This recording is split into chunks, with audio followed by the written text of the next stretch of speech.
అది నా లైఫ్ కాదు. మనస్ఫూర్తిగా నా ప్రొఫెషన్ ఎంజాయ్ చేయలేకపోతున్నాను. బయటికి నవ్వేస్తున్నాను కానీ లోపల లోపల ఏదో తెలియని బాధ. నా ఆర్టిఫిషియల్ బిహేవియర్ నేనే నమ్మలేకపోతున్నాను. ఇదంతా అవసరం అంటావు పృథ్వీ? కొన్నిసార్లు సొసైటీ కోసం ఇలా ఉండక తప్పదురా. It's not your mistake. మన చేతుల్లో ఏం లేదంతే. అలా అనుకుంటాం గానీ అంత మన చేతిలోనే ఉంది పృథ్వీ. ఇది మన లైఫ్. మనకి నచ్చినట్టే బతకాలి, మనకి నచ్చినవే చేయాలి. వాడెవడో ఏదో అనుకున్నాడని నాకు ఇష్టమైన సంగీతాన్ని దూరం చేసుకున్నాను.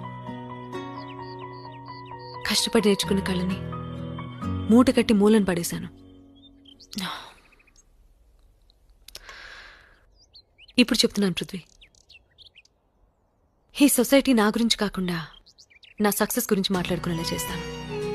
Yes, I'll prove it. అది నా లైఫ్ కాదు.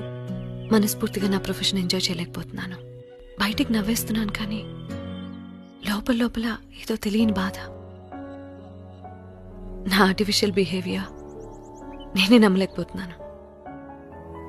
ఇదంతా అవసరం అంటావు పృథ్వీ? కొన్నిసార్లు సొసైటీ కోసం ఇలా ఉండక తప్పదురా. It's not your mistake.